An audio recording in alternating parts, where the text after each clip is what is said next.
Сәлем достар, сіздермен әлем ғажайыптар анасы. Бұл өмірде жер бетіне жойылып кеткен сан мыңдаған жануарлар, өсімдіктер, құстар бар. Мен сіздерге соның бүгін топтасын айтып беретін боламын. Яғни жер бетінен жойылып кеткен 5 жануарды айтып беретін боламын. Біріншісі, келатин қалталы қасқыры. Бұл жануар жартылай жолбарысқа, ал жартылай қасқырға ұқсайды.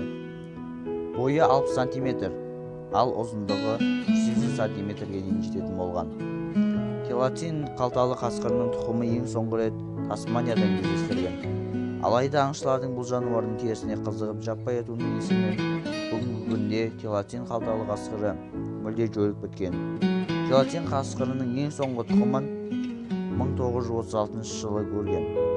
Сөйтіп 1936 жылы тағы да аңшылар оның терісіне қызығып ең соңғы тұқымын атып өлтірген.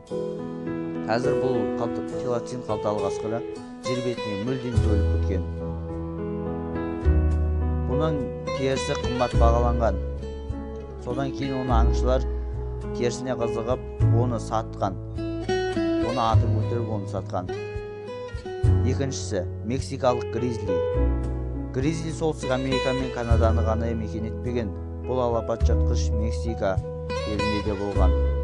Мексикалық гризли өзге аюлардың ірілігімен ерекшеленеді. Еуропада мексикалық гризлидің терісі өте жоғары бағаланғандықтан аңшылар бұл жануарды аулап күнкөріс көзіне айналдырған. Үшіншісі, тарпан. Тарпан немесе еуразиялық жабайы жылқы. Бұл да келатин қасқыр сияқты жабайы болып өскен. Бойы 136 см-ге, ал ұзындығы 100 см-ге болған. Тарпандар жабайы жануар болғандықтан олардың тұяқтары өте төзімді болған.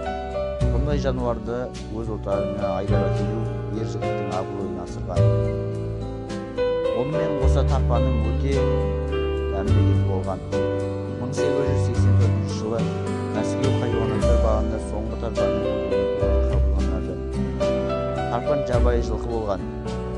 Яғни Еуразияда мекен еткен, Ресей, Батыс Сібір тағы басқа жерлерде мекен еткен жылқы. Жылқының жабайы түрі. Бұл жылқының де терісіне қысқан.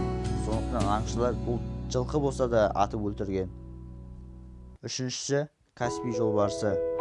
Каспий жолбарысы орталық Азияның ормандарында Балқаш көлін мекендеген. Олар ең үлкен жолбарыс болып саналады. Салмағы 240 келіден астам Каспий жолбарысы күніне 100 км жол жүре алатын болған.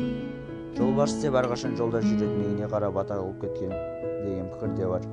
Каспий жолбарысының соңғысы Түркияның Хаққари ауылында өлтірілген. Бұл жануардың ДНК-сын тексергенде оның Амур жолбарысына ұқсастығын анықталған. Демек, болашақта олардың түрін қайта жандандыруға мүмкіндік бар. Бесіншісі, Қытай өзен дельфині. 1918 жылы Қытайдың Дунтани өзенінде дельфиннің ерекше түрі табылды. Бұл өзенде мекен ететін жалғыз дельфин түрі. Оның салмағы 160 келіге дейін жеткен. Сіздермен әлем ғажайыптары арнасы достар. Егер де видео ұнаса лайк басыңыздар, арнаға жазылып қоңыраушаны басыңыздар. Сау болыңыздар достар, келесі кездескенше.